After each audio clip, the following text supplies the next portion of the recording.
What was the inspiration behind the works that you're going to show at Oriel Wrexham? Well, they span quite a period of time, quite a few years. I think the use of the hair really came about because, well, initially I started using fake hair, and then I can't remember what made me jump to use real hair, but immediately it had so much more presence and power. And in these works, I've kind of explored it in several different ways, just as a material. There are a couple of self-portraits in there made with my own hair, so that was a very direct link with me. And then other pieces are made with more anonymous hair that I got from wig makers, so it's not so much about whose hair it is, it's more about the fact that it's a part of the human body. And one of the pieces, actually, the hair purse, the inspiration just came from the materials themselves. I was in a little kind of cobbler's shop in Lisbon, I think, and I bought the purse clasp mechanism, and immediately in my head I just saw the piece there with hair, and that, you know, very rarely happens, and it turned out the way I imagined it. So that just really just came from the materials.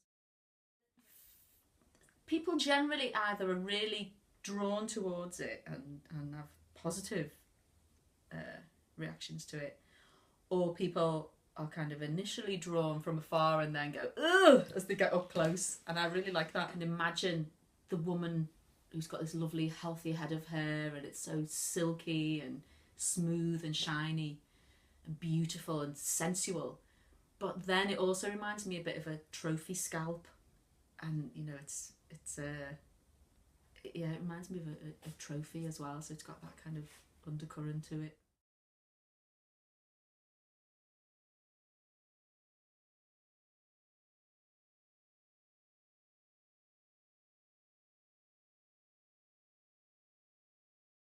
For the Liverpool Art Prize, they asked us shortlisted people to make some new work for the show, and the only work I felt compelled to make was work about infertility and IVF, which is what's kind of been going on in my life in the last few years. And it felt like work that had to be made. I had no choice about it. And it was great to have that opportunity to make it and to process all that those experiences. And so, as part of winning the prize, I've got a solo show coming up later this year, and I feel like I'm not quite finished with that kind of that subject area. So I'm just at the beginning of some research to make more work about, I don't know, fertility and genetics and that assisted conception. Who knows? I didn't make a conscious decision to make work about the body. It just came out.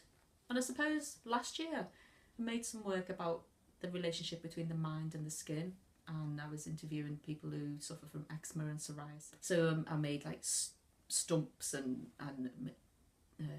beads and sequins became rashes across these limbs, and I thought it was about those people and their experiences, because I've no experience of those sorts of skin conditions. However, at the time I was having IVF, and I was, you know, my body was really at the forefront of my conscious mind. And looking back, I kind of realised that all those pins, you know, at the time I was injecting myself every day with the IVF drugs. So there are definitely, my subconscious definitely kind of drives things. Subject.